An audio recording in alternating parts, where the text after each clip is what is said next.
어, 이제 다음 주면 이제 1학기 성경학교가 끝이 나게 됩니다. 그러면 또 2학기 때는 이제 7월, 8월에 우리가 귀한 특강들이 준비되어 있는데 그때도 성경 배경과 관련된 그런 또 좋은 시간들이 준비되고 있습니다. 그리고 하반기에는 그 신약 성경 같이 공부하게 될 텐데요. 여러분도 기대하시면서 성경 통독을 계속 하시면서 같이 이렇게 학교 공부도 이렇게 하시고 하면 좋을 것 같다는 생각이 듭니다. 오늘은 그 스가랴와 느헤미야인데요. 오늘은 특별히 스가랴를 중심으로 좀 살펴보고 오늘 좀 시간이 좀 있는 대로 느헤미야를 앞부분만 좀 살펴보고 다음 주에 느헤미야와 말라기를 같이 이렇게 살펴보는 것으로 그렇게 진행하려고 합니다. 여러분 지금 그 스가랴는 어느 시대의 예언자라고 했는지 기억나십니까? 자 보기를 드릴게요.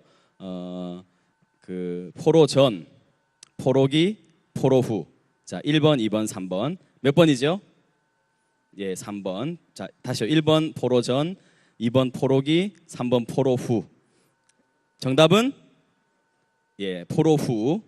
선지자입니다. 여러분들 제가 가끔은 그런 생각을 좀 해봅니다. 우리 중에 성경에 대한 이해가 너무나 다 이렇게 차이가 많기 때문에 어디에 이렇게 좀 수준을 맞춰야 될까 이런 고민을 하는데 저는 그냥 제일 성경을 잘 모르신다.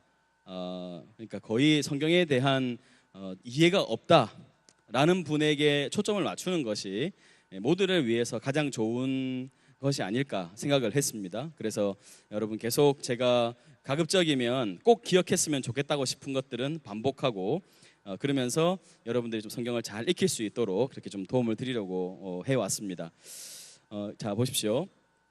성경에 보면 이렇게 그 모세오경 구약에 보면 모세오경이라고 해서 제일 처음 5권의 책이 나오죠, 그죠? 창세기, 출애굽기, 레위기, 민수기, 신명기. 이게 모세가 기록한 모세 5권 책, 모세오경이라고 일컬어지는 책입니다. 자, 이 책들에는 이제 이스라엘 백성들이 어떻게 하나님의 백성으로서 이렇게 훈련되고 준비되었는가 하는 것이 보이지요. 이제 아직까지 가나안 땅에 들어가지 않았습니다. 백성들은 있는 땅이 없었어요. 땅을 하나님이 주시는 이야기가 여호수아부터 시작이 되지요. 여호수아가 땅을 정복하고 나누어 주는 이야기를 시작합니다. 그리고 나서 여호수아 시대가 지나고 나서 하나님이 잠시 동안 사사라는 지도자들을 세워서 이스라엘을 통치하는 한 330년 혹은 한 350년 되는 기간을 지나게 되죠.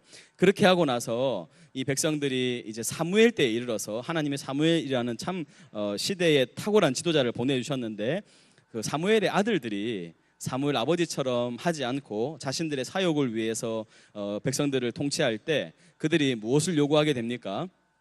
우리에게도 이웃 나라들처럼 우리를 강력한 힘으로 통치할 수 있는 왕을 달라 이렇게 얘기를 합니다. 그랬을 때 하나님이 그것에 대해서 여러분 원래 이스라엘의 왕은 누구시죠? 하나님이신데 그들이 왕을 요구한다는 건 눈에 보이지 않는 하나님이 아니라 눈에 보이는 왕을 달라고 요청한 것이기 때문에 그것은 사무엘에게도 절망적인 일이었고 특히나 하나님에게는 더욱더 마음에 큰 이런 하나님의 그 낙심, 하나님 낙심하는 게 아니죠. 하나님에 대한 하나님 마음이 고통을 드리는 그런 일이었습니다. 하나님 원치 않는 일이었다는 거죠. 근데 하나님이 허락하셨어요. 허락해서 왕들이 이제 이렇게 오게 됩니다. 초대왕 사울로부터 해서 지금 우리가 만나고 있는 다윗, 그리고 다음 다윗 아들이 누구지요? 이제 솔로몬. 이렇게 40년 120년의 기간이 흘러갑니다. 자, 그렇게 하고 나서 이제 남과 북으로 나라가 분열이 됩니다. 솔로몬 때에 나라가 부강해졌어요. 그러다 보니까 주변 나라들이 어떻게 합니까? 이제 이스라엘과 화친을 맺고 싶은 거예요. 그러다 보니까 여러분 그때 당시에 화친을 맺는 적극적인 표시는 뭐였지요? 그 나라의 공주를 그 나라에게 그 상대 나라에게 공주를 이렇게 바치는 겁니다.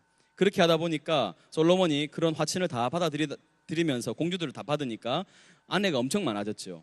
그 아내가 같이 가져온 게 뭐였습니까? 그 나라들의 우상이었습니다. 그 우상을 가져오니까 그래서 그 솔로몬 말기에 이스라엘 나라에는 어떻게 됐겠습니까? 온 나라에 우상 천지가 된 거예요. 하나님이 그 일을 싫어하셨고 솔로몬의 대적들이 일어나기 시작합니다.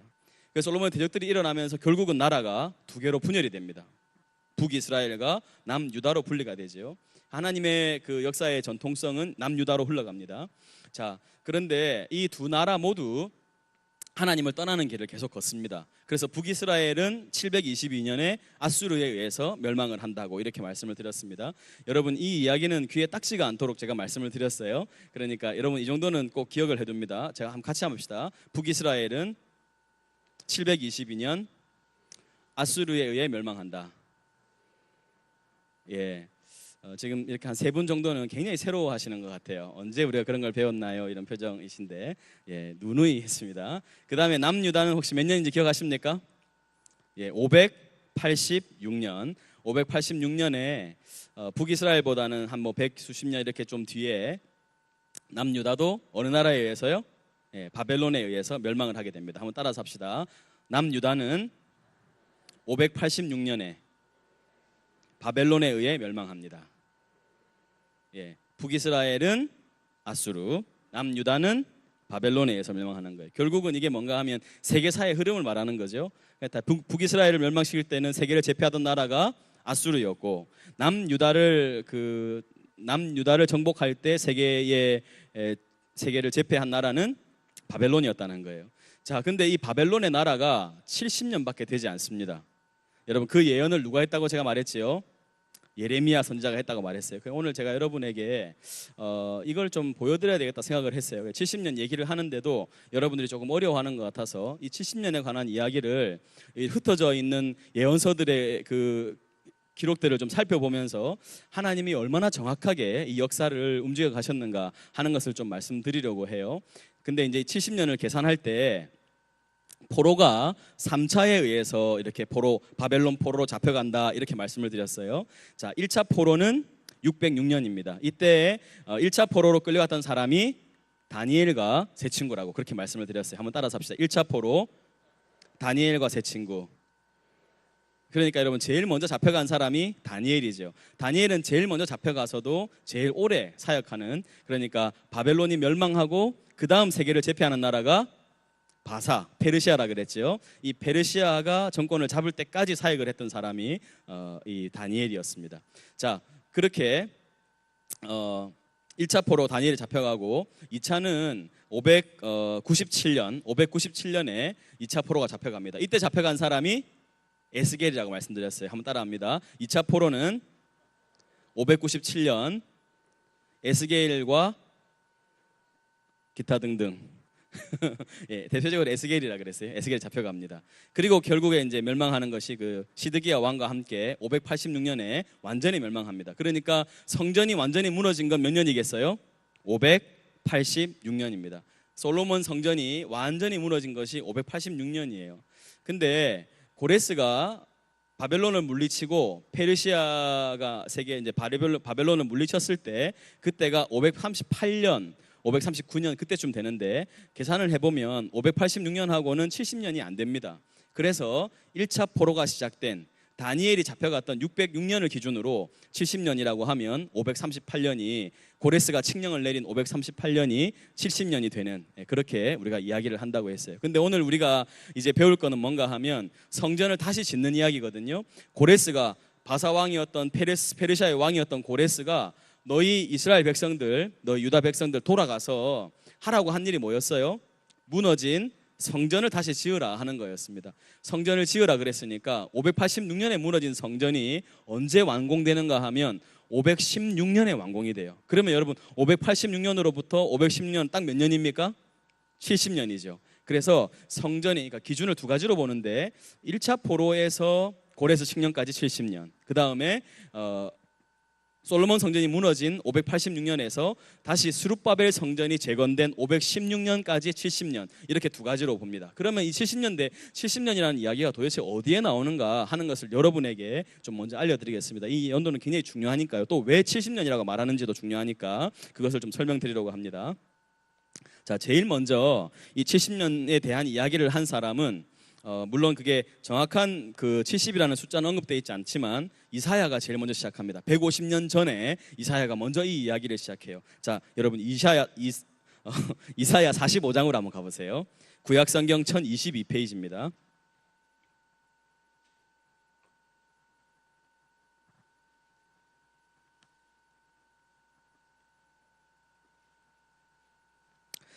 이사야 45장이에요. 1022페이지 구약성경. 여기 보면 이게 지금 그 바벨론 포로가 이제 귀환을 하는 시점으로부터 한 150년 정도 전의 기록인데 44장 제일 끝에 28절을 보면 이렇게 되어 있습니다. 누구가 나옵니까? 고레스에 대하여는, 여러분 고레스가 누구라 그랬죠? 이스라엘 백성들을 돌아가라고 칙령을 내린 왕이라 그랬어요. 바사의 최초 왕이라 그랬습니다. 고레스에 대하여는 이르기를 내 목자라, 하나님 말씀하시는 거예요.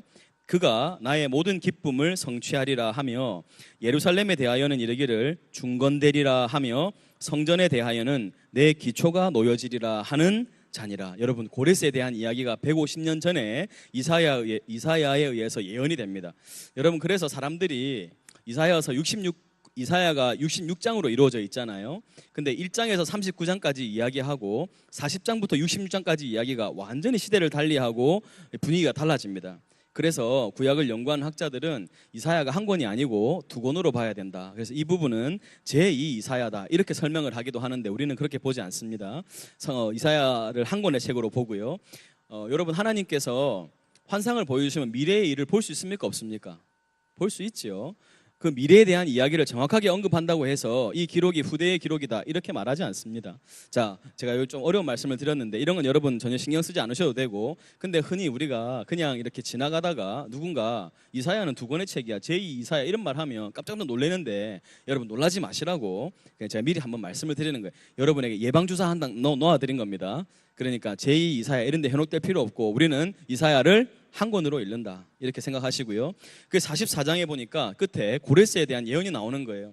45장에 들어가면서 뭐라 그러나 보세요. 여호와께서 그의 기름 부음을 받은 고레스에게 이같이 말씀하시되 내가 그의 오른손을 붙들고 그 앞에 열국을 항복하게 하며 내가 왕들의 허리를 풀어 그 앞에 문들을 열고 성문들이 닫히지 못하게 하리라.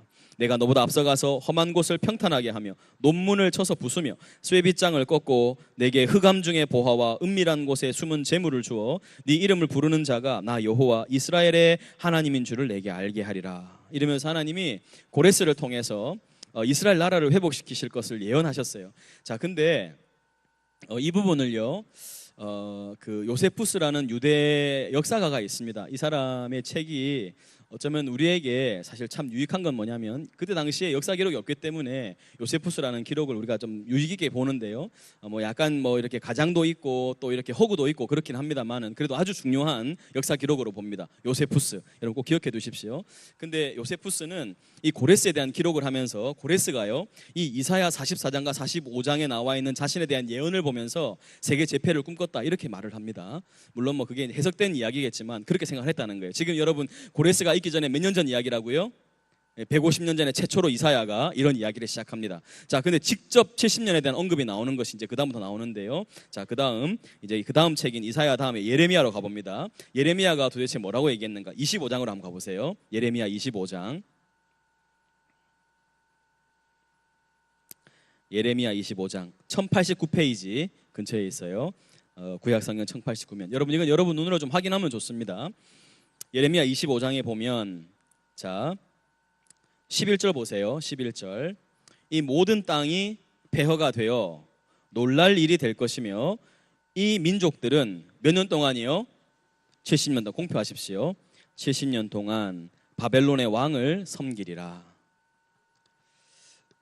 예레미야 25장 11절 성경 찾는 게 조금 제가 좀 빠릅니까? 좀 빠릅니까? 예, 뭐 김은기다 아니면 아니다 뭐 얘기를 해줘야 제가 뭐 속도를 빠르게 하든지 늦추든지 예, 다 잘 찾아오고 계시죠? 예, 죄송합니다. 제 안에 있는 옛사람이 자꾸 나오게 되는 이런 자 11절 보시면은 자 거기 70년 하나만 써놓읍시다. 606년에서 537년 이렇게 써놓으세요. 606에서 537년 이게 이제 1차 포로부터 고레스 칙령까지 70년 이렇게 본다는 거예요. 또 하나만 더 써놓습니다. 586에서 586에서 516 옆에 뭐라고 쓰냐면 성전 재건 이렇게 써놓습니다. 성전 재건 70년이에요. 한 번 더 말씀드릴게요. 606년에서 537년 이거 고레스 칙년까지 70년 1차 포로로부터 고레스 칙년까지 그 다음에 586년에서 516년 성전 재건 성전이 회파된 것으로부터 성전 재건된 70년 이렇게 봅니다. 자 11절 보셨죠? 여호와의 말씀이니라 70년이 끝나면 내가 바벨론의 왕과 그의 나라와 갈대아인의 땅을 그 죄악으로 말미암아 벌하여 영원히 폐허가 되게 할 건데 이 벌을 시행하는 사람이 누구였죠? 예, 지금까지 우리가 얘기했던 고레스 바사의 왕이었던 고레스가 하나님의 심판의 도구로 쓰임받게 됩니다. 자 그러면서 내가 그 땅을 향하여 선언한 바 곧 예레미야가 모든 민족을 향하여 예언하고 이 책에 기록한 나의 모든 말을 그 땅에 임하게 하리라. 이게 처음으로 예레미야가 정확하게 예언을 한 거예요. 여러분 예레미야는 바벨론에 잡혀가라고 그렇게 얘기했던 사람이죠. 그 기간이 영원하다고 말하지 않았어요. 70년이라고 알려준 겁니다. 자, 그 다음 예레미야의 29장 한번 가봅니다. 29장으로 한번 가보세요. 예레미야 29장으로 한번 가면 한 번 더 이야기하는데 이 29장은 예레미야가 포로들에게 친히 쓴 편지입니다. 포로들에게 너희 거기서 이렇게 살아야 된다라고 알려준 편지입니다. 29장의 10절을 봅니다. 여호와께서 이와 같이 말씀하시니라. 바벨론에서 몇 년이요? 70년이 차면 내가 너희를 돌보고 나의 선한 말을 너희에게 성취하여 너희를 이곳 어디입니까? 예루살렘이죠. 너희가 그 끌려갔던 잡혀갔던 예루살렘으로 다시 돌아오게 할 것이다. 여호와의 말씀이니라. 여러분 이게 중요하죠. 그래서 너희를 향한 나의 생각을 내가 안 하니 평안이요 재앙이 아니라는 거예요. 70년 동안 잡혀가지만 내가 너희에게 재앙을 주는 게 아니라는 거예요. 너희에게 미래와 희망을 주는 것이니라. 자 그러면 14절 보세요. 이것은 여호와의 말씀이니라. 나는 너희들을 만날 것이며 너희를 포로된 중에서 다시 돌아오게 하되 내가 쫓아 보내었던 나라들과 모든 곳에서 모아 사로잡혀 떠났던 그곳으로 돌아오게 하리라. 이것은 여호와의 말씀이니라. 여러분 하나님이 미래와 희망을 주는 것 재앙이 아니라고. 내 포로되어 가는 것도 재앙이 아니다. 그러면서 이 사람들에게 하는 말이 뭐냐면 여러분 11절, 12절, 14절 보면 너희가 내게 부르짖으며 그냥 잡혀가도 계속 뭘 해야 되냐면 내게 부르짖으며 내게 와서 기도하면 내가 너희들의 기도를 들을 것이고 너희가 어떻게 해요?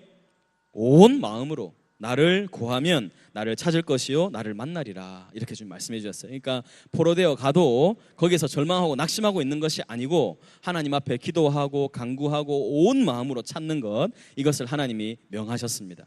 자, 예레미야가 이렇게 포로 직전에 포로들에게 이렇게 말씀을 전하고 이제 그 그발 강가에 잡혀갔던 에스겔에게 하나님이 말씀하시는데 그 말씀 한번 보겠습니다. 에스겔 36장으로 갑니다. 에스겔 36장. 에스겔 36장에 보시면 1206페이지 구약성경 1206페이지 근처에 있어요. 에스겔 36장 36장의 17절 한번 보십시오. 인자야 이스라엘 족속이 그들의 고국 땅에 거주할 때에 그들의 행위로 그 땅을 더럽혔는데 나 보기에 그 행위가 월경 중에 있는 여인의 부정함과 같았다. 이건 구약의 얘기니까요. 자, 그들이 땅 위에 피를 쏟았으며 그 우상들로 말미암아 자신들을 더럽혔으므로 내가 분노를 그들 위에 쏟아 그들을 그 행위대로 심판하여 각국에 흩으며 여러 나라에 해쳤다. 이렇게 주님 지금 바벨론 포로로 잡혀갔다 하는 말씀하시죠. 자, 32절 봅니다. 32절. 주 여호와의 말씀이니라. 내가 이렇게 행함은 너희를 위함이 아닌 줄을 너희가 알아라. 이스라엘 족속아 너희 행위로 말미암아 부끄러워하고 한탄해라. 주 여호와께서 이같이 말씀하셨느니라. 주 여호와께서 내가 너희를 모든 죄악에서 정결하게 하는 날에 성읍들의 사람이 거주하게 하며 황폐한 것이 건축되게 할 것이다. 다시 하나님 회복을 말씀하는 거예요. 37절 보세요. 주 여호와께서 이같이 말씀하셨느니라. 그래도 어떻게 하랍니까? 그래도 이스라엘 족속이 어떻게 해요? 이같이 자기들에게 이루어 주기를 내게 구하여야 하리라. 여러분 이게 중요합니다. 거기 한번 좀 줄을 좀 그어보세요. 그래도 이스라엘 족속이 이같이 자기들에게 어떻게 하라는 거예요?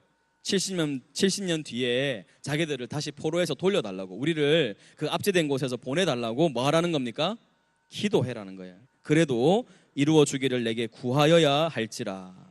내가 그들의 수요를 양떼같이 많아지게 할 것이다. 하나님이 그렇게 말씀하셨어요. 하나님 그렇게 의지를 가지고 분명히 그 포로에서 돌아오게 할 건데 그냥 가만히 있으면 안 되고 어떻게 하라는 거예요? 그래도 하나님께서 그렇게 행하시기를 기도하라는 겁니다.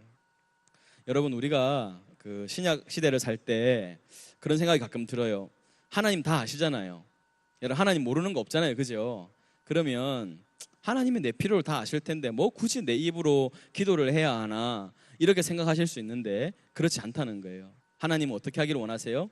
그래도 간구하기를 원하시는 거예요. 그 일을 통해서 여러분, 하나님이 내 기도, 그 구구절절히 말하는 그 기도 내용이 중요한 게 아니고 그 기도하는 행위를 통해서 하나님과의 관계가 계속해서 유지되고 지속되고, 내가 누구 때문에 살아간다는 거예요?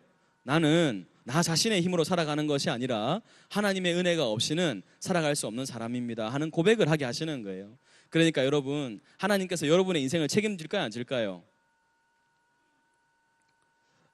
안 믿습니까? 그에 대해서요? 여러분, 하나님 우리 인생을 책임질까요, 안 질까요? 책임지시죠. 근데 여러분, 하나님께 책임져 달라고 기도해요, 안 해요? 우리 막 염치 없이 하잖아요. 그래도 왜 그래야 됩니까? 하나님이 우리의 인생을 책임지는 분입니다라는 고백이잖아요, 그게. 그래서 하나님의 이 말씀, 하나님이, 그러니까 여러분, 왜 마음이 상할 수 있잖아요. 하나님이 때려도 너무 세게 때리니까 나중에 말라기에 보면 그게 나와요. 하나님이 내가 너희를 사랑했다라니까 백성들이 그때 분노하거든요. 언제 우리를 사랑했습니까? 이런다고요. 하나님 깜짝 놀래요. 할 말이 더 이상 없는 거예요. 하나님께서 400년을 침묵하시는데, 꼭 보면 이렇게 하나님이 이렇게 남편과 아내가 서로 싸울 때처럼 그렇게 하세요. 근데 지금 그 백성들의 입장에서는 그럴 수 있잖아요. 하나님이 너무 세게 때리니까, 때려도 너무 세게 때리니까. 이러면 70년이 길어요, 짧아요? 자칫하면 한 사람이 태어나서 죽을 때까지 기간일 수 있잖아요. 일평생 포로되어 살 수도 있는 거예요. 여러분, 우리도 일제 몇 년이었습니까? 우리 36년이었잖아요. 그렇게 따지고 보면 거의 2배에 가까운 그런 시간인데, 여러분, 그게 쉬운 일이 어려운 일이에요. 어려운 일이죠. 하나님 아무리 사랑한다 그래도 이 백성들이 그게 믿기가 어려운 거예요. 아니, 하나님 사랑한다 그러면서 어떻게 70년을 이렇게 포로로 놔둡니까? 이렇게 말하고 싶을 수 있잖아요. 근데 하나님 뭐라 그래요? 그게 아니라는 거예요. 내가 너희에게 재앙을 주려는 것이 아니라 미래와 희망을 주려는 것이다. 계속 반복해서 하나님 말씀하시는 거예요. 아까 우리가 이사야 봤죠? 예레미야 봤죠? 지금 에스겔까지 봤습니다. 하나님이 다시 돌아오게 할 건데 그래도 너희가 나와의 관계를 잃어버리면 안 돼. 하나님께서 이렇게 말씀하시는 거예요. 하나님의 이 애타는 심정을 우리가 이해를 잘 해야 합니다. 자, 근데 이 이야기가 이제 이 에스라가 돌아와서 역사를 확 회고하면서 도대체 왜 이런 일이 우리에게 70년 동안이나 있었는가 하는 것을 에스라를 기록하기 동시에 이 역대 상하를 기록하면서 역대하 끝에 보세요. 역대하 36장, 우리 다시 그 709페이지 구약성경 709면 역대하 36장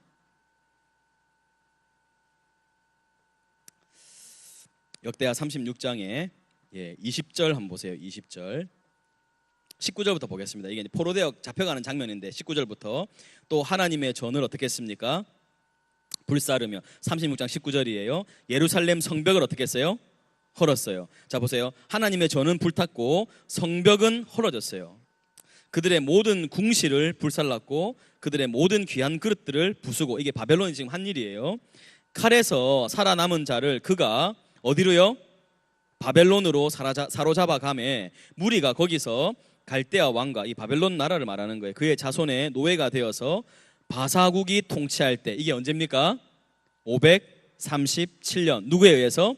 고레스에 의해서. 자, 여러분 계속 반복해서 말씀드려요. 지금 머리로 계속 이걸 이렇게 튕겨내는 분이 계세요. 니는 아무리 말해도 나는 그걸 기억하지 않겠다.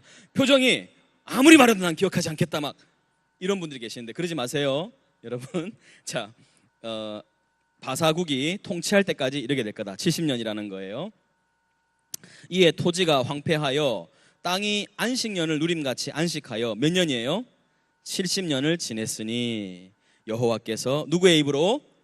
예레미야의 입으로 하신 말씀이 이루어졌더라. 이렇게 했어요. 자, 여러분, 지금 제가 한 군데 여러분에게 보여드리지 않은 부분이 있는데, 다니엘이요, 9장에 가면 다니엘이 예레미야의 말씀을 읽다가 거기서 예레미야가 말씀하신 이 70년 포로 생활에 대한 기록을 읽습니다. 그러면서 하나님 앞에 그가 에스겔이 말한 것처럼 하나님께 간절히 기도하는 내용이 나와요. 거기에 보면 주여 우리를 불쌍히 여기십시오. 주여 우리를 살려주십시오. 그렇게 간구하는 내용이 나옵니다. 에스겔이 하라고 한 그대로 하나님 이제 때가 되었으니 우리를 불쌍히 여겨달라고 기도하는 내용이 나와요. 하나님의 사람들이 이렇게 살아가는 겁니다. 여러분이 조금 이렇게 왔다 갔다 하는 걸 좀 힘들어하시는 것 같아서 정말 중요한 말씀이 나중에 그 다니엘 9장을 가서 여러분 집에 가서 한번 읽어보세요. 제가 다니엘 9장을 그 설명드릴 때 거기에 나오는 다리오는 고레스의 다른 왕의 호칭일 수도 있고 아니면 고레스 전에 먼저 바벨론 땅에 보내서 통치하게 했던 사람일 수도 있다 이렇게 말씀드렸어요. 그러니까 그 9장에 나오는 다리오는 이제 고레스가 바사의 왕으로 처음 등극하는 그때와 동일하다 말씀드렸어요. 537년이에요. 그 9장의 내용은 537년에 다니엘이 기도하는 내용입니다. 이제 늙은 노인이 된 다니엘이 하나님께 그 기도하는 장면이에요. 아주 감동적인 장면입니다. 여러분 가서 한번 읽어보십시오. 자, 그러면서 지금 왜 이게 70년인가 보니까 에스라가 평가할 때 토지가 황폐하여 땅이 안식년을 누림같이 안식하여 70년이다 이렇게 말을 했어요. 그러니까 지금 여러분 하나님이 원래 저 레위기에 처음 말씀하실 때 7년에 한 번씩은 뭐 해야 됐습니까? 7년에 한 번씩은 땅이 안식을 해야 했어요. 하나님이 처음에 이스라엘 백성들한테 너희들 계속 매년 땅을 경작하는 것이 아니고 너희가 7일을 일하고 6일을 일하고 하루를 쉬는 것처럼 땅도 6년을 일했으면 한 해를 쉬어야 된다 이렇게 말씀을 했어요. 그러면서 그 7년이 안식년이고 그 7년이 7번 지나가면 뭐가 온다 그랬어요? 희년이 온다 그랬어요. 그리고 50년째에는 완전히 리셋이 되는 거예요. 땅을 다 나눠줬잖아요. 땅을 다 나눠줬는데 어떤 사람은 손이 되게 빨라요. 일을 잘해요. 돈 냄새를 맡아요. 그러다 보니까 이 사람은 점점 재산이 늘어나. 근데 여러분 항상 보면 몸이 약하고 조금 게으르고 또 이렇게 손이 늦고 이런 사람 있어요, 없어요? 몸이 불편하고 그러다 보니까 이 사람들은 자꾸 일을 해야 되는데 농사가 안 되고 힘들고 점점 이렇게 자기가 먹을 게 없어요. 그럼 어떻게 해야 되겠습니까? 뭐라도 팔아야 되잖아요. 제일 먼저 여러분 어떻게든 그 땅을 안 팔고 있다가 할 수 없으니까 땅을 파는 거예요. 땅을 파는데 그게 50년 희년이 되면 다시 돌아옵니다. 그래서 몸을 판 사람도 있고 땅을 판 사람도 있는데 희년이 되면 모든 게 다 돌아오는 거예요. 완전 제자리가 되는 겁니다. 하나님이 뭘 금지하신 거예요? 부의 대물림을 하나님이 금지하신 겁니다. 하나님은 지금 우리가 살아가는 이런 자본주의 세상을 꿈꾸지 않으셨어요. 지금은 여러분 완전 부익부 빈익빈 아닙니까? 이게 회복될 기미가 보여요, 안 보여요? 이게 더 심해질 것 같습니까? 덜해질 것 같습니까? 이게 더 심해질 거예요. 여러분 아마 역사의 끝은 이 가진 사람들에 대한 반발로 아마 세상에 이렇게 중산층은 완전 사라지고 완전 많이 가진 사람이나 완전 없는 사람 이 두 부류만 존재하는 그런 세상이 올지도 모르겠다. 이런 끔찍한 상상을 해봐요. 그러니까 여러분 하나님이 꿈꾸는 세상은 하나님 나라는 이게 부가 자꾸 대물림 되는 게 아니고 50년이면 딱 눌러가지고 다시 쫙 돌아가는 거예요. 다시 시작할 수 있는 거예요. 그러니까 여러분 내가 딱 태어났는데 지금 안식년 지난 지 10년밖에 안 됐어. 그래도 몇 년 기다리면요? 그래도 40년 기다리면 애써 참으면 다시 기회가 온다 이거예요. 다시 할 수 있는 기회가 온다고요. 안식년 지난 지 20년 됐는데 30년 기다리면 돼요. 근데 작년에 안식년이었어. 근데 내가 딱 태어났는데 앞으로 몇 년 남았어요? 그래도 49년 기다리면 안식년 온단 말이에요. 살 수가 있어, 살 수가. 그러니까 여러분 여기서 이제 우리가 나오는 게 부의 대물림을 하지 않기 위해서 많은 부자들이 왜 미국에 보면 그런 거 많이 하잖아요. 재산을 사회에 환원하는 그런 운동들을 합니다. 여러분 우리들도 그리스도인들이 사실 이런 일들을 먼저 해야 되는데 이런 가르침을 잘 우리가 배우지 못하니까 이런 것들은 전혀 우리가 요원한 이야기로 생각하는 거예요. 하나님이 원하시는 삶이 그런 게 아닙니다. 여러분 내가 많이 가지고 남만 막 누리고 하나님 절대 그런 세상을 꿈꾸지 않으셨어요. 뭐 여기 보니까 다들 뭐 여러분은 다 희년이 오기를 기다리는 입장인 것 같아서 뭐 저도 그렇습니다만은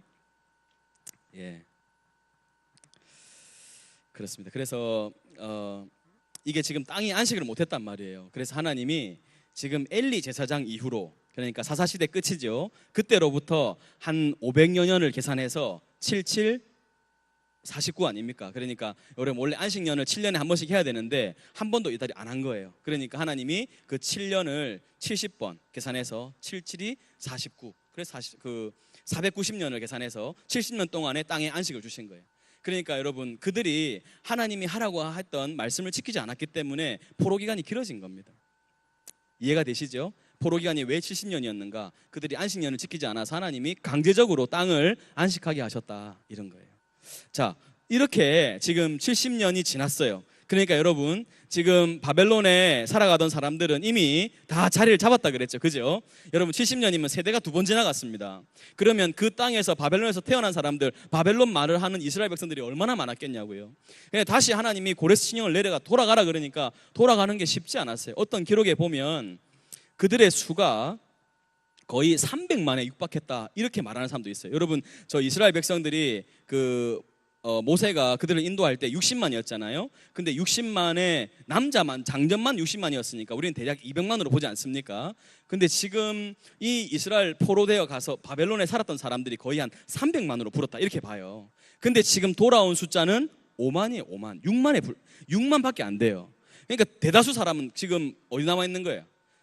다 바벨론 남아 있는 거예요. 안 돌아옵니다. 다 안 돌아와요. 왜 돌아가겠습니까? 지금 돌아가봐야 고생할 게 뻔한데요.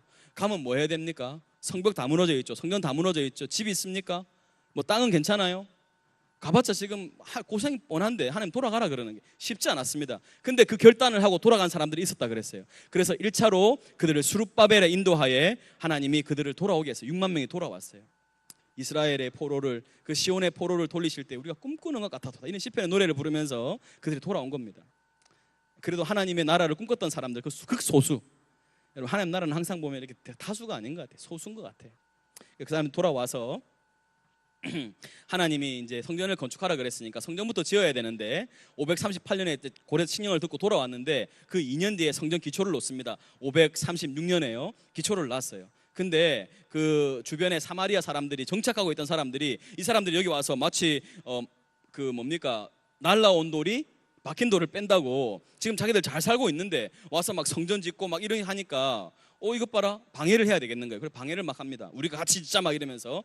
그러니까 계속 방해하고, 이 사람들이 당신 나라를 해할 거라고 막 이렇게 막 그 고발하는 편지를 쓰고 막 이렇게 해서 방해를 해요.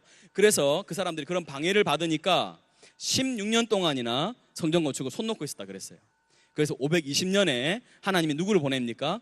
학개와 스가랴를 보내서 하나님 말씀을 주시는 거예요. 여러분, 학개는 나이가 지긋한 선지자입니다.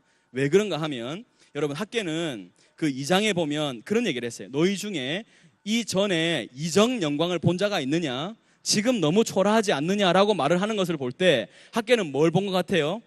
이전 영광을 본 거예요. 그러니까 지금 그 학개는 최소 60세 이상, 70세 이상 넘은 아주 지극한 노인입니다, 이 사람은. 예, 지금 이 학개가 그러니까 아주 책망을 하면서, 너희가 지금 성전을 지어야 되는데 이 손을 놓고 판벽한 집에 거하는 것이 옳으냐? 지금 당장 산으로 올라가서 나무를 해 성전을 지어라 라고 말하는 것이 학개의 이야기라 그랬어요. 근데 그 성전이 보기에 어떻게 했습니까? 너무 초라했어요. 20년에 시작을 했는데 4년 만에 지었단 말이에요. 여러분, 우리가 솔로몬 성전 봤지만 솔로몬 성전 지을 때 몇 년 걸렸어요? 그 나라의 왕이 시켜서 7년 동안인가를 짓잖아요. 그렇게 어마어마하게 나라의 왕이 다 지원하고 해서 7년 걸렸는데, 이 백성들이 산에 가서 뚝딱뚝딱 나무 해가지고 짓는데 4년 만에 지었단 말이에요. 여러분, 보기 어떨 것 같습니까? 정말 작고 초라한 성전이었어요. 근데 하나님이 학개를 통해서 뭐라고 말씀하시는가 하면, 이 전을 통해서 다시 내가 이 전에 임재하고 놀라운 일들을 행할 것이다 하는 것을 학개를 통해서 말씀을 해주는데, 하나님이 학개는 잠깐 짧게 이야기를 했고 이제 스가랴를 본격적으로 보내가지고 이 백성이 지금 낙심해 있는 거예요. 여러분, 성전을 짓고 하지만 너무 초라하잖아요.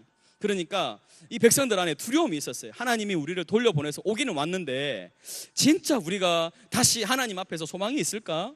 하나님이 다시 우리를 당신의 백성으로 삼으셔서 다시 일으켜 주실까 하는 그런 어떤 염려, 근심, 이런 게 있었어요. 하나님이 정말 우리를 그렇게 때리셨는데 또 우리를 그렇게 망하게 하시는 않을까, 막 그런 두려움이 있었어요. 그때 하나님이 스가랴를 보냅니다. 여러분, 스가랴는 젊은 선지자였어요. 스가랴는 제사장 가문 출신이었는데 우리가 스가랴를 잠깐 보겠습니다. 스가랴로 한번 가보세요. 스가랴 1장 한번 가봅니다. 1313페이지 구약성경.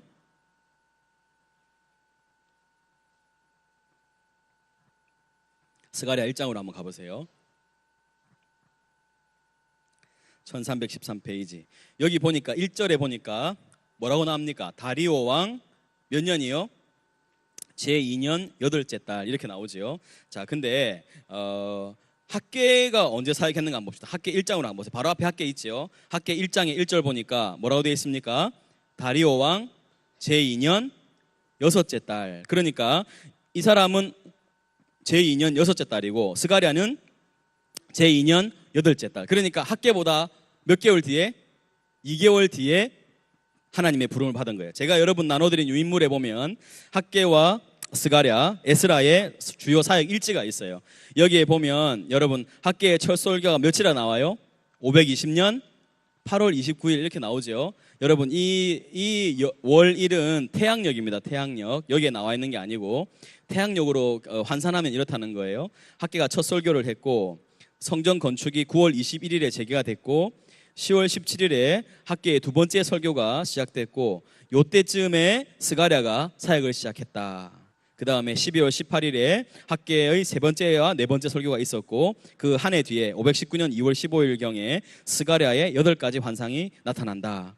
그리고 또 한 해 뒤에 18년 12월 7일에 스가랴 베델에서 예루살렘으로 사람들이 파견되는 것이 나오고 515년 3월 12일에 성전이 봉헌되었다. 이렇게 나와 있습니다. 자, 그러니까 여러분 학계하고 스가랴는 같은 시대, 그것도 같은 거의 이렇게 밀접한 달에 하나님께 부르심을 받아서 쓰임 받은 선지자였어요. 하나님이 얼마나 마음이 애타셨는지 여러분 이해되시죠? 그 급한 상황에서 나이 지긋한 학계를 보내서 그들을 책망하듯이 하나님이 질책을 하고 다시 성전을 재건하도록. 여러분 그렇잖아요. 젊은 사람이 뭐 어르신들에게 일 시킬 수는 없지 않습니까? 근데 학계가 나이 지긋한 어른이 와서 다시 성전을 지으라고 막 책망하는 거예요. 그때 하나님이 스가랴라는 젊은 사람을 보내서 이제 스가랴를 통해서 뭘 하는가 하면 성전은 지어지고 있으니까 스가랴를 통해서 하나님이 이 이스라엘 백성 안에 마음에 하나님이 어떤 일을 행하실 건가 하는 것을 계속 보여주시는 거예요. 그러니까 여러분 스가랴는 계속 뭐가 나옵니까? 환상이 나와요. 환상이. 여러분 우리가 스가랴서 말씀을 2013년도 가을 특별 새벽 기도회 때 들었습니다. 큰 산아 내가 무엇이냐 라는 주제로요. 스룹바벨 앞에 내가 평지가 되리라. 여러분 이게 무슨 말이겠어요? 하나님이 성전 재건을 다시 할 텐데 스룹바벨이 그 일을 완성할 거라는 거예요. 그래 큰 산같이 보이는 그 일을 하나님이 하게 하실 거라는 거예요. 큰 산아 내가 무엇이냐, 스룹바벨 앞에는 평지가 될 것이다 하는 말씀이에요. 자, 여러분 2013년 가을 특세 여기 안 계셨던 분들 많이 계시죠, 그죠? 저도 없었어요.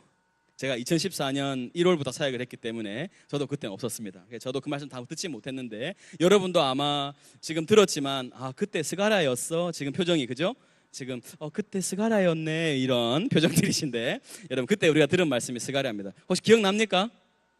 예, 기억나시죠? 기억나시죠? 그래서 하나님이 스가랴를 통해서 계속 환상을 주시는 거예요. 그러니까 여러분 스가랴에 보면 하나님이 뭘 해라라든지 적극적인 어떤 명령형 그 동사나 이런 게 없습니다. 왜 그럴까요? 이 지금 백성이 어떤 상태입니까? 낙심하고 절망해 있어요. 그러니까 하나님이 환상을 보라는 거예요. 보고 들으라는 거예요. 하나님이 행하실 일을 보고 들으라는 거예요. 뭔가를 하라는 것이 아닙니다. 하나님이 행하실 일을 보고 들으라는 거예요. 그것이 환상으로 나타났어요. 여러분 참 놀랍지 않습니까? 하나님이 그걸 가만히 두지 않으시고 환상을 보여주시고 들려주시고.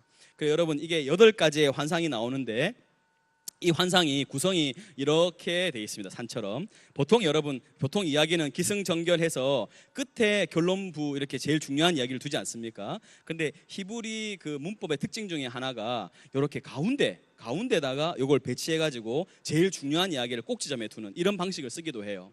그래서 여러분 여기 8가지 환상이 나오는데 이 환상들은 4번째, 5번째 환상이 제일 중요한 환상입니다.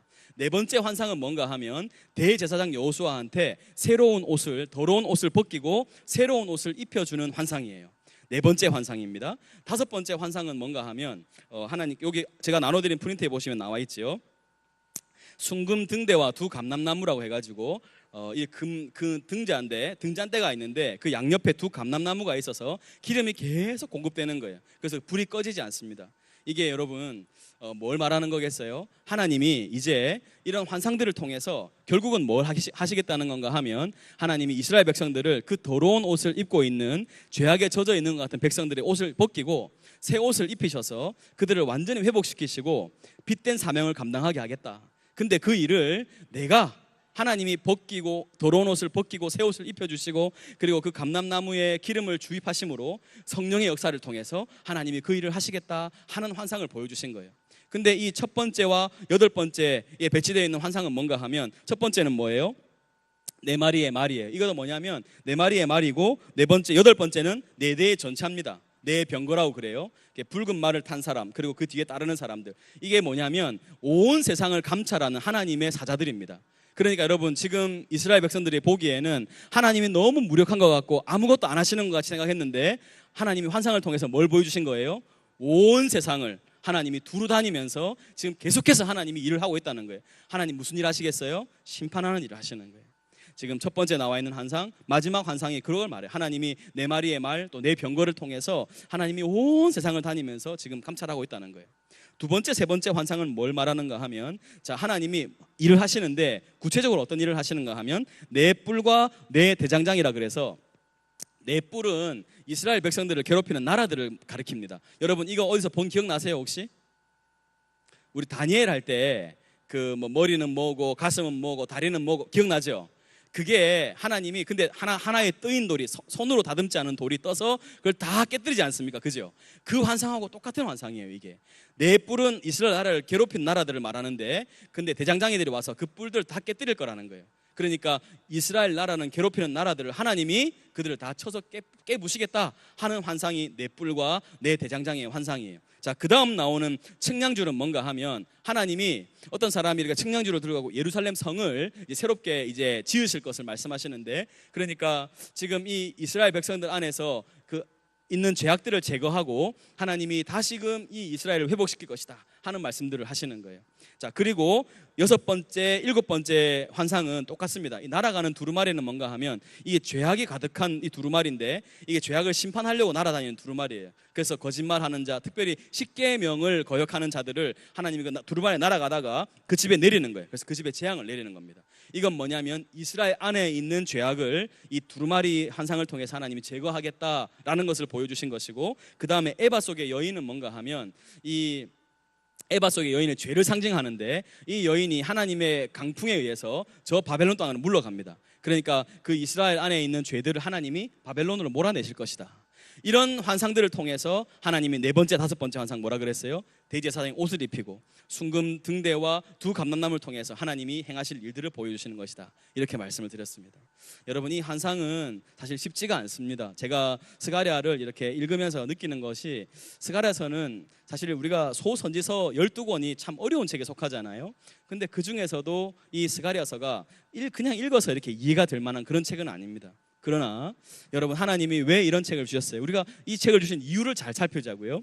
하나님이 그 낙심에 있는 백성들, 정말 우리에게 다시 희망이 있는가? 우리가 정말 다시 하나님의 백성으로 다시 살아날 수 있는가? 이런 기대에 어떤 낙심에 있는 백성들에게 하나님이 환상을 주셔서 그들에게 다시금 하나님이 행하실 일들을 보여주심으로 그들이 소망과 그런 기대를 갖고 살아갈 수 있도록 하나님이 그 환상을 보여주신 거란 말이에요.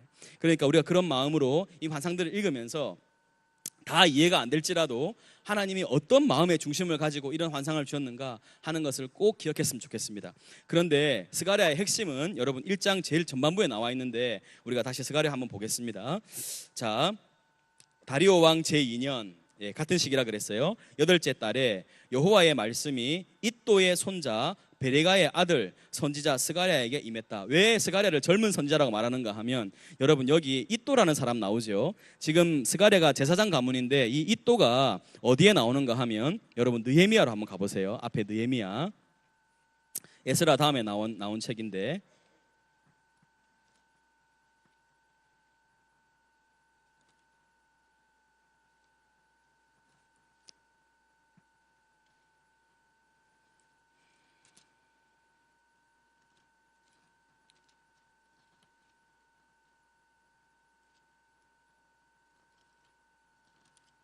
느헤미야 12장 한번 가보세요. 744면 느헤미야 12장.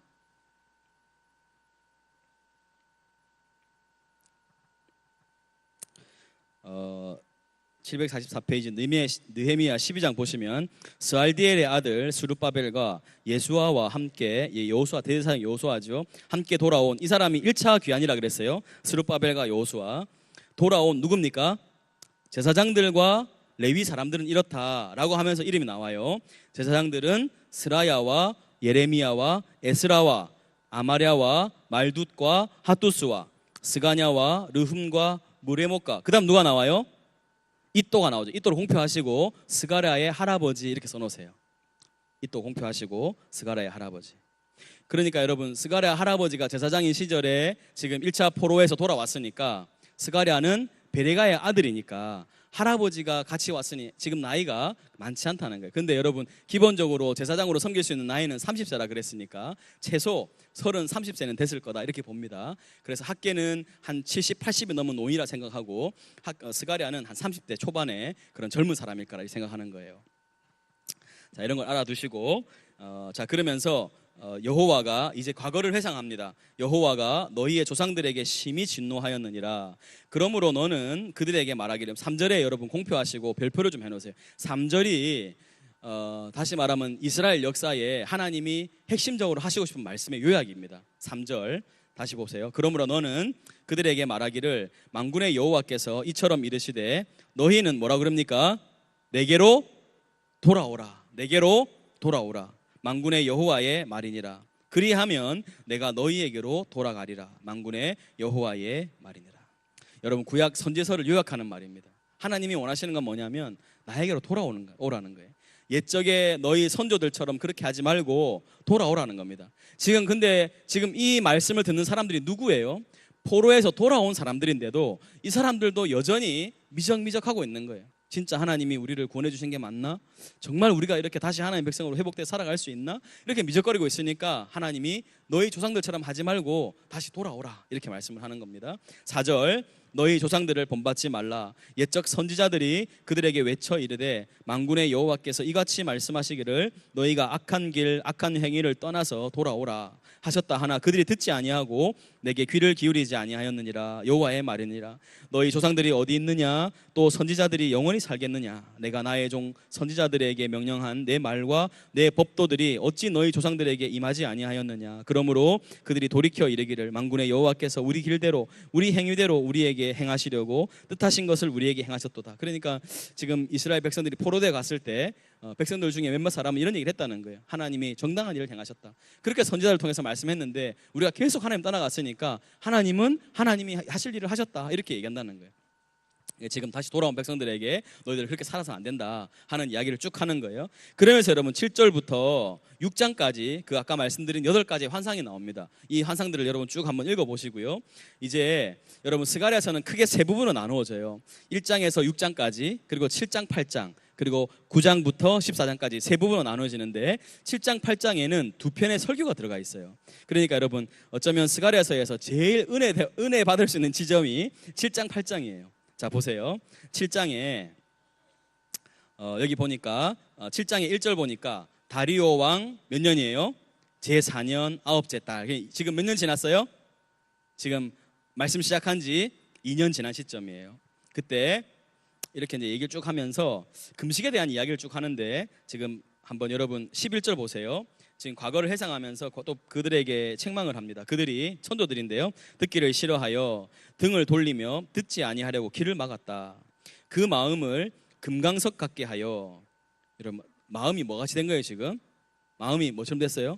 금강석, 돌처럼 굳은 거예요. 마음을 금강석 같게 하여 율법과 만군의 여호와가 그의 영으로 옛 선지자들을 통하여 전한 말을 듣지 아니하므로 큰 진노가 만군의 여호와께로부터 나왔도다. 이렇게 하나님이 말씀하시는 겁니다. 8장에 보세요. 8장은 이제 앞으로 회복되어서 어떤 일이 있을 것인가에 대한 설교예요. 7장은 과거를 회고하는 설교고 8장은 새로운 미래에 대한 설교입니다. 그래서 4절 보세요. 만군의 여호와가 이같이 말하노라. 예루살렘 길거리에 늙은 남자들과 늙은 여자들이 다시 앉아있지 않고 다 나이가 많으므로 저마다 손에 지팡이를 잡을 것이고, 이것뿐만 아니라 5절 보세요. 그 성읍 거리에 누가 있어요? 소년과 소녀들이 어떻게 해요? 가득하여 거기에서 뛰놀 거다. 여러분 세상에 노인이 많아진다는 건 뭘 말하는 거예요? 점점 여러분 나라가 이렇게 노령화되어 가는 거죠. 그죠? 근데 여기 보니까 뭐가 많아요? 소년과 소녀들이 가득해서 뛰어다닐 거다. 하나님이 이런 미래에 대한 희망을 보여주시는 거죠. 예, 그렇게 말하면서 7절 보세요. 만군의 여호와가 이같이 말하노라. 보라, 내가 내 백성을 해가 뜨는 땅과 해가 지는 땅에서부터 구원하여 내고 8절 인도하여다가 예루살렘 가운데에 거주하게 하리니 그들은 내 백성이 되고 나는 진리와 공의로 그들의 하나님이 될 것이다. 이런 말씀을 했어요.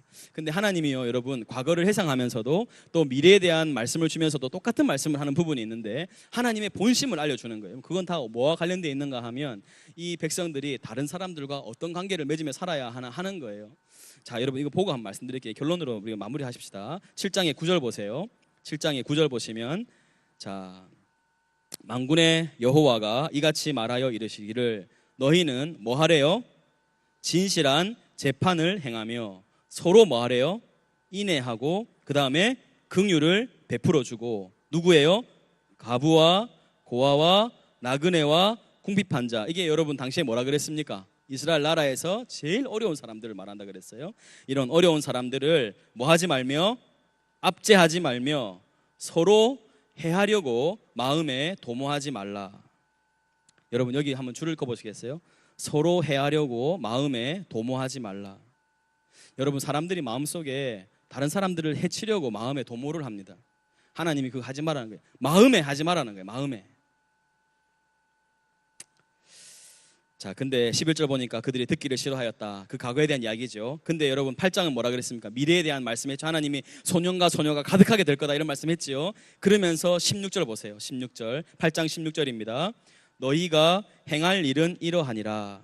너희는 이웃과 더불어 뭐 하랍니까? 진리를 말하며 너희 성문에서 뭐해요? 진실하고 화평한 재판을 베풀어라. 여러분, 재판이 잘못되는 건 누구를 억울하게 하는 일이에요? 가난하고 어려운 사람들을 억울하게 하는 일이잖아요. 유전 무죄, 무전 유죄 이런 말이 왜 나옵니까? 하나님이 뭐 하는 거예요? 진실하게 재판하라는 거예요. 아까도 말했고 또 말하죠. 17절 줄 것입니다. 뭐라 그랬어요? 마음에 서로 해하기를 도모하지 말며 거짓 맹세를 좋아하지 말라.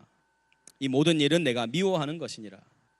여러분, 하나님이 똑같은 말씀을 합니다. 과거에도 현재에도 똑같아요. 여러분, 그러면 지금도 하나님이 똑같은 말씀을 하실까 안 하실까요?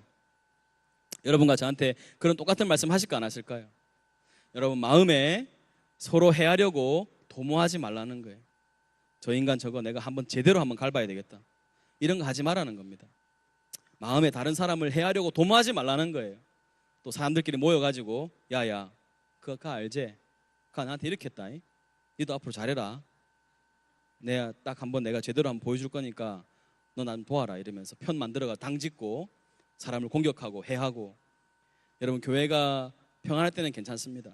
근데 교회가 한번 문제에 휘말리면 편이 나눠지기 시작해. 성령이 역사하지 않으면요 편이 나눠지기 시작합니다. 그래서 딱 가면 이 사람이 옳으냐 그르냐 이게 문제가 아니에요. 내 편이냐 네 편이냐 이게 중요한 거예요. 그러면서 서로 해하기를 도모하기 시작하는 겁니다. 하나님이 원하지 않는 장면으로 그대로 들어가는 거예요. 여러분, 그런 사람들한테 이런 말씀하면 들릴까 안 들릴까요? 안 들려요. 그런 말씀하는 사람 어떻게 할까요? 그런 사람부터 죽이는 거예요. 이해되시죠? 그러니까 이스라엘 백성들이 누구를 항상 죽였습니까? 하나님이 그렇게 선지자를 보내도 다 돌로 쳐 죽였잖아요. 하나님 그래서 안 돼서 누구를 보냈어요? 자기 아들을 보내면 안 그러겠지 하고 아들을 보냈는데 아들도 어떻게 했습니까? 아들은 아주 젊은 나이에 그냥 칼로 찌르고 막 그냥 십자가에 못 박고 가시 몰려나 씌우고 이래가 죽여버렸어요. 인간 세계가 그렇습니다, 여러분. 그런 세계에 사니까 우리가 얼마나 여러분 이리 가운데 양떼같이 사는 겁니까? 그 하나님이 뭐라 그러세요? 뱀같이 지혜롭고 비둘기처럼 순결하라 그랬어요. 하나님은 분명히 우리를 늑대 가운데 이리 가운데 양을 보내는 것 같다 이렇게 말을 했는데, 제가 가끔 교회에 와보면 이 양떼가 아니고 이리떼가 우울하는 것 같아. 요즘에는 양들이 막 이리를 잡아먹어요. 요즘에는 세상에 나가도 그냥 어떻게든 이겨먹으려고 그리스도인들이. 그러니까 여러분, 그리스도인들이 세상에서 빛을 봅니까? 아까 여러분 순금 등대 봤지요? 그게 뭘 말하는 게 우리가 빛이잖아요. 세상의 빛이잖아요. 하나님이 영원토록 그 빛이 꺼지지 않도록 두 감람나무를 통해서 기름을 계속 공급하시잖아요. 그게 뭘 말하는 거예요? 성령을 통해서 우리로 하여금 계속 빛된 삶을 살도록 하시는 거잖아요. 근데 그 불을 다 꺼뜨리고 그냥 세상과 도모해서 악을 꾀하고 서로 압제하고 서로 죽이기를 꾀하고 헐뜯고 비방하고 그렇게 사는 거예요. 이스라엘 백성들이 포로된 이유가 그것이었는데 어쩌면 오늘 우리도 몸은 이렇게 멀쩡히 살아있는지 몰라도 영적인 포로 상태에 살아가고 있는 것은 아닌지 모르겠습니다. 여러분, 이런 말씀들 우리가 좀 잊지 말고요. 또 특별히 스가랴서에는 메시아에 대한 예언이 많이 나옵니다. 그래서 복음서나 요한계시록에 특별히 많이 이 말씀이 이렇게 인용되고 있어요. 여러분, 나 뒤에 보면 특별히 예수님이 겸손한 왕으로 낙이 타고 입성하실 것에 대해서 스가랴가 예언하고 있어요. 그래서 스가랴는 아주 중요한 책으로 읽힙니다. 여러분, 이 겸손한 왕이 창에 찔리고 소외받고 쫓겨나갈 거다, 이런 또 예언이 있는데 그 말씀이 뭘 말해요? 우리의 왕이 그렇게 겸손하셔서 고난받는 종으로, 저 이사야 53장에 고난받는 종의 모습으로 스가랴에서 다시 언급하고 있는 거예요. 그러나 그분은 그렇게 죽었지만 그 죽음으로 끝나지 않습니다. 하나님은 다시 오셔서 다시 오시는 날에는 완전히 회복하시고 새로운 날을 이루실 것인데, 여러분, 그날이 반드시 옵니다. 지금 성큼성큼 그날이 다가오고 있어요. 하나님의 나라가 그냥 계속해서 우리 안으로 들어오고 있습니다. 여러분, 그날이 갑자기 우리에게 와서 놀라기 전에 우리 안에서 그 하나님 나라가 이루어져 갈 수 있도록 오늘 하루 내가 빛된 삶을 살고 성령 안에서 하나님께서 기뻐하시는 삶을 사는 그런 믿음의 사람들이 되기를 예수님의 이름으로 축원합니다.